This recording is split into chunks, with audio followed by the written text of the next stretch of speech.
Hi, everyone. It's Melissa Anger. Thank you all for joining us tonight. This is the 2018 Soccer State Tournament Pre-Competition webinar. I have Steve Bennett here. He's going to moderate for me tonight. So if you have any questions, go ahead and raise your hand or type the question into the question box, and he will be there to answer it. So we will get started. I don't want to waste too much of your time, so we're just going to go through. If you have any questions, just go ahead and raise your hand or type it in, and we'll get to it. And we will, it is being recorded, so we will send out the link to the recording on YouTube, as well as all of these slides will be sent out to everyone, most likely tomorrow, but no more than a day or two, so everyone will have the information at hand. All right, so tonight we're just going to go over the entries, the tentative schedule. I have Bob Lyles on our phone, who's our head official. He's going to go over some of the rules, reminders, and stuff like that. So we're going to go ahead and get started. So this year we have 13 traditional 7v7 teams, 9 unified 7v7 teams, 5 unified 5v5 teams, which are elementary and middle school. We do not have any high school. We moved the one high school team up. And then we have 3 player development 7v7 teams. And as of right now, we have 22 skills athletes registered. So it's a little jump in some of the categories from last year, which is great. We want to make sure we keep growing the sport. So some of important dates. We have our divisioning night on next Monday, a week from today. Bob Signer from Baltimore City, Emily Golden from Montgomery County, John McDonough from Howard County. I forgot to update this. Frank DeSanti from Anne Arundel will be joining us. And as long as Bob doesn't have any soccer games of his own to officiate, he will be joining us as well. So division night, like I mentioned, it's when these coaches are going to come in and they will help make the final divisions for the state tournament next Sunday. So we appreciate all these coaches taking time out of their night to come help us with this. I think we also, for those of you who had the forums and submitted those at the most recent competition tournament, we have taken that feedback, and those will be included as well. So we appreciate your feedback on those forms as well. Yeah. And I will be taking the results from all the competitions this year that I will be making my wall of crazy, as people call it, and making the final divisions that have all the results from the entire season on it. Final divisions in the schedule will be out no later than Thursday, October 25th. Hopefully I'll be able to get that out earlier, but it'll be out Thursday at the latest. The schedule for the morning of the soccer tournament, we'll have volunteers registration at 7:30. At 8 a.m., delegation registration will start. At 8:30, we will have a head coaches meeting. That will be right outside of the control center. On the outside field, I'll bring up a map in just a minute so you can see where it's going to be. We will have opening ceremonies at 9. That will be inside, just like last year. 9:40, the officials will meet. At 10 o'clock, games will start. And we're hoping to be done by 4 p.m., but that, again, is an approximate time. So this is just an overview of the soccer venue.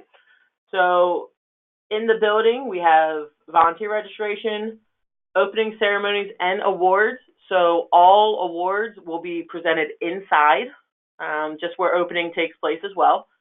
We will have the Young Athletes program, which is new this year, as well as the individual skills competition will be inside. All 5v5 and 7v7 fields will be outside, and those fields will be coming up next. But the brown square close to the right-hand side is going to be split in half. Half is going to be the lunch tent, half is going to be the control tent and delegation check-in. So that's where you guys are going to check in the morning, get your packets, and that's where the coaches meeting will be as well, right outside there. So this is just an overview of the fields.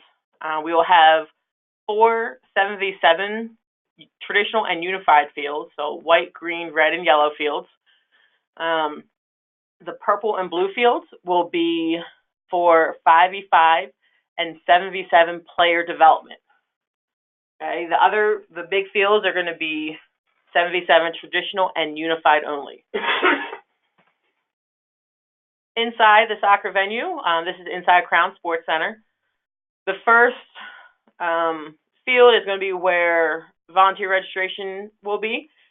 We have over 200 volunteers signed up from Salisbury University to come out and volunteer with us, which is amazing. Make sure you thank them all for coming out and taking time out of their weekend to come volunteer for our event. The back two fields will be for individual skills. And I know it says team coaches meeting. In the one field, that is going to be outside. Sorry about that. That's from last year.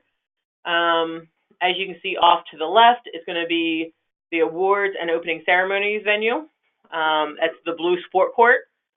And then the young athletes program open house will be on that field right behind the blue sport court. So if you have a lull in between your games, want to see some of the cool little kids, up and coming athletes and unified partners, go ahead in. Or if you have a child ages 2 to 7, in between games, take them in. They don't have to register. It's an open house. So take them in and show them off their soccer skills. Principle of meaningful involvement. Everyone's been really good about this so far this year. The big thing is making sure the partners, unified partners, don't overtake the game or athletes. No one is overtaking it. Everyone is getting that meaningful involvement.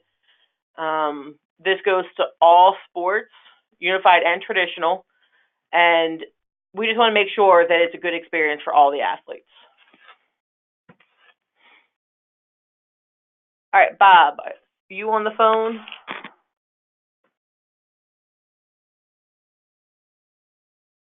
Okay, Bob, you should be unmuted.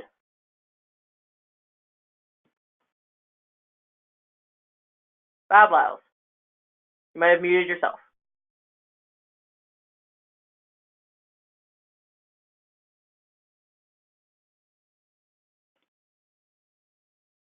Bob, are you on the phone? All right, well, I'm just going to go ahead and get going. Bob, if you can hear us, you might be muted yourself, and go ahead and unmute yourself and jump in when we can hear you. So player development, as you saw, we have 3 player development teams this year. So think of it as 5v5 soccer with 2 coaches on the field. Can you hear me now? Yes, we can. There you go, Bob. Hi, Bob. Hi there. I'm not hearing you through the headset, so I will, hang on a second.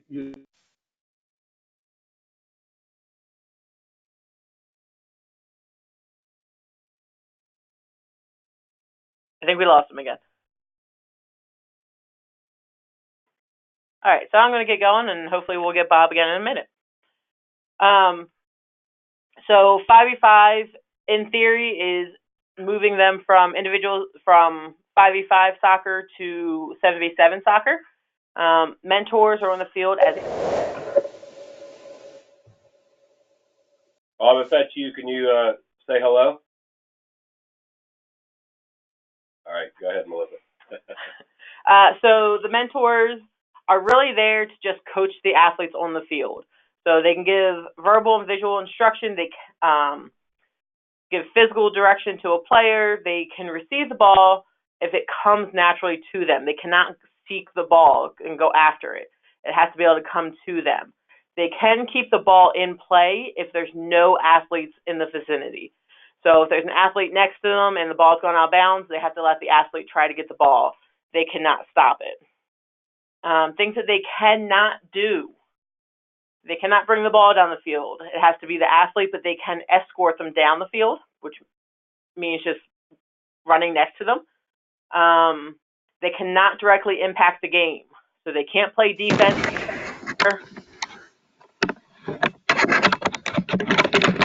and tell the other team to go away from their athletes. They pretty much have to just stand off to the side and direct their players on what to do as a coach on the field. They can't control the game. They can't control the ball. So they're just there to teach the athletes about the game. And our mentors this year have been amazing. Bob, are you there? Can you hear me now? I can. Hey, I don't know what that was. Keep going. You're doing great on PDU. Oh, thanks. Well, we're done, PDU. So go. It's up to you now. Next slide is soccer tire. How do I get all this stuff out of my way? Here we go. We really haven't had many problems at all this year with shin guards, for example. Everybody knows they're wearing shin guards. Our number one concern has been with jewelry. There is no level of soccer that allows players to wear jewelry on the field of any kind, nothing in the ears, nothing around the neck, nothing around the wrist, nothing hard in the hair. We have had zero problems with athletes. The issues arise with unified partners. And I have talked with just about all of them and asked them to remove them, and they keep coming back week after week. So what I would really appreciate is if you contacted your unified partners and asked them to just leave the jewelry at home, particularly piercings. There are apparently some piercings that can only be removed with a special tool that is never at the soccer field. Ask your folks to just leave all that jewelry at home for the day, and because I don't want to have to tell somebody they can't play because they're wearing a nose piercing or something like that. The other issue that comes up occasionally, hasn't been a big problem, is players sometimes wearing caps. Caps are not allowed in soccer. If it's a sunny day, somebody who is playing goalkeeper can wear a cap, but otherwise, field players are not allowed to wear caps at all. If we run into really cold weather, something knit would be fine on the head if it's necessary to keep the head warm. But I think that's it for that slide. Okay, so a big thing that the officials don't really care about is anything the athletes and partners wear underneath their uniform must match. So if someone wears white underneath, everyone has to wear white. If someone wears black, they all have to wear black. Just because someone's wearing something doesn't mean everyone else does. Another thing is making sure the uniform shorts all match. You can't come in wearing half blue and half black. Half the team in blue, half the team in black. Everyone has to be in the same color. So make sure the uniforms are consistent all the way around. All right, Bob. These are the rules for the various levels. Player development is 2 unified mentors and 5 athletes on the field. 7v7 teams have to be 7v7, and unified can't have more than 4 athletes on the field at a time. So you need your 3 unified athletes there at the start of the game. Melissa keeps threatening that she's going to disqualify somebody if they can't show up with the unified athletes. So please get them there, again, without the jewelry. And 5v5 teams must have 5 players to start and can go down to 4 if necessary. So only those on the rosters can participate. If you have a player development team and some of your mentors don't show up, you don't have 2, fortunately you cannot play. And they have to be on the rosters. I will have all the rosters with me, and you can only use those that are on the roster. It's a very big thing. Unified partners, athletes, anyone, only those on the roster, which is why I asked for roster confirmations. All right, Bob. The 7v7 games, Maryland allows kick-in or throw-in from the sideline. We'll be playing 2 20-minute halves with a 5-minute halftime, and unlike all of our other games this fall, if we're tied at the end of regulation, we'll do a 5-minute overtime we are not doing PKs at the end. So if we're tied, and that 5-minute overtime is golden goal, sudden victory, correct? First goal wins, we're done? Yes. Yeah. The difference with the 5v5 and PDU teams is that it's kick in only. There's no throw ins, and we're playing 15-minute halves. So those games are a little shorter.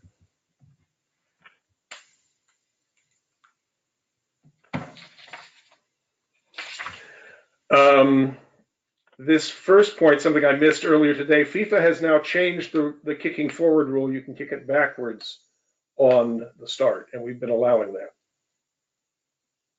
Are we cool with that, Melissa? I'm sorry, can you repeat that?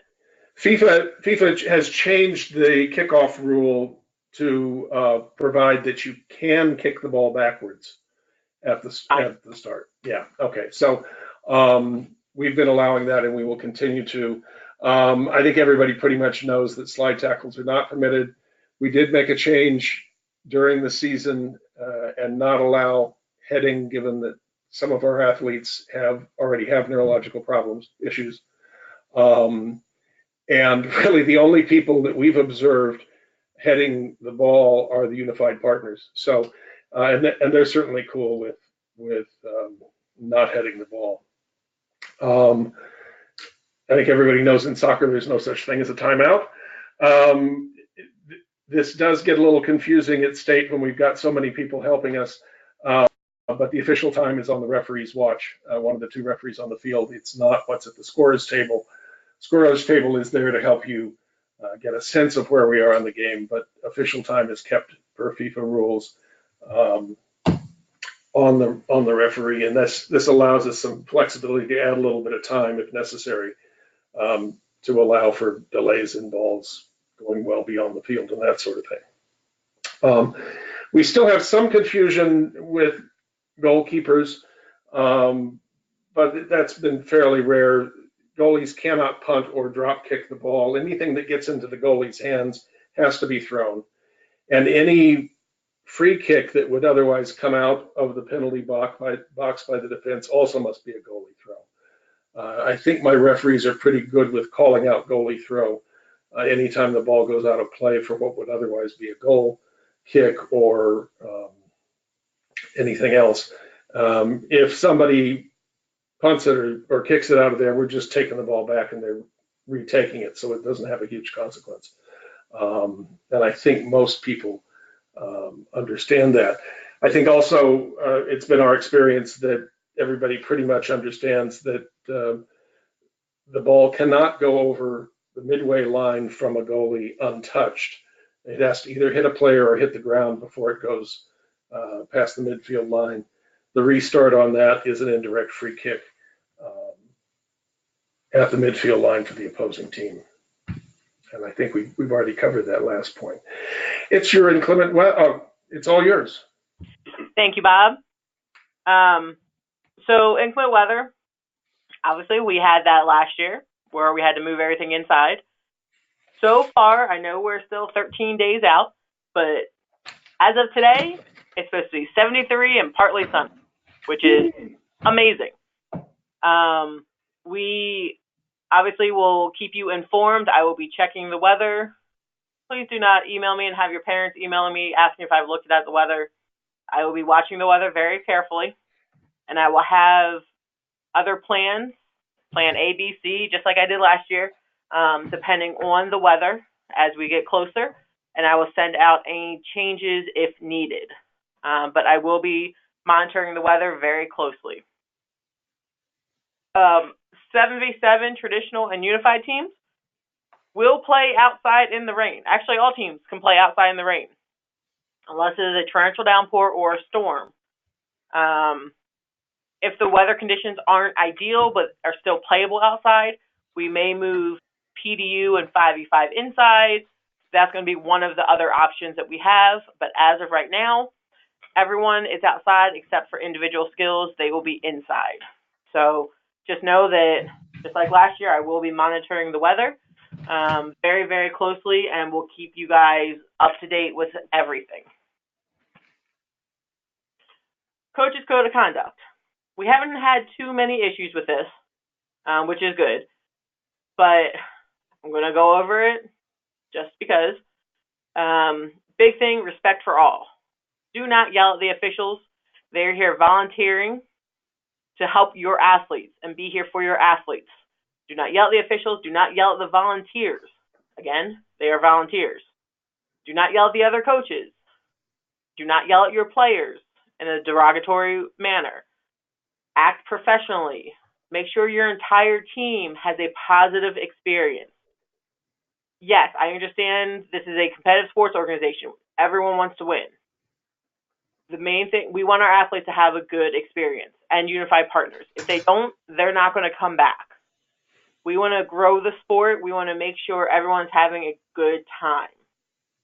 A big thing, no alcohol, tobacco, or vaping, or drug use during the event. So there's no smoking, there's no vaping of any kind, no alcohol allowed at the event on the premises.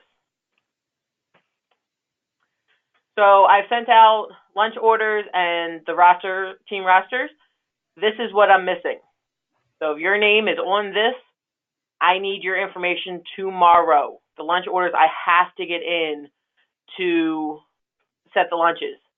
If I don't get your lunch order, then there's a chance you might not get food. I need your lunch orders. Okay, this is very, very important. And those that are on the missing team roster confirmation, please review the roster that I sent out. If you sent your lunch order or if you sent your roster confirmation and your name is on this, I apologize.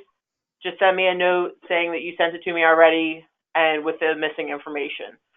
So please get this to me tomorrow.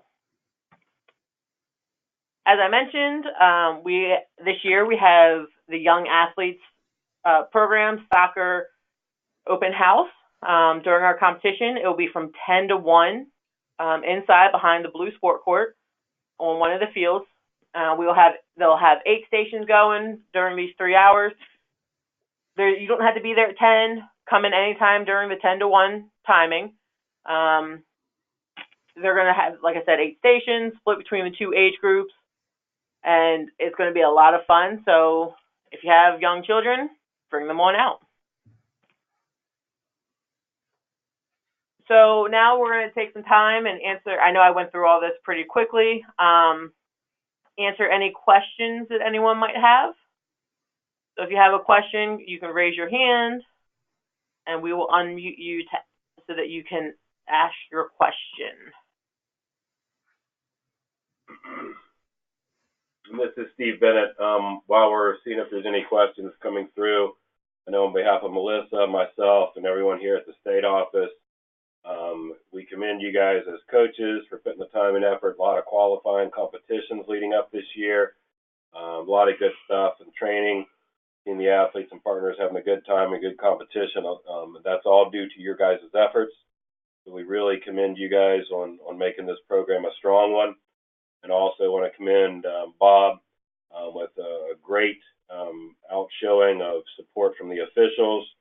The officials, from the ones I've run into, have been enjoying themselves as well. And again, that's a kudos to our program, for you guys as coaches, the respect that we have for the game. And again, we just really appreciate everyone's efforts. We want to continue that through the end of the season.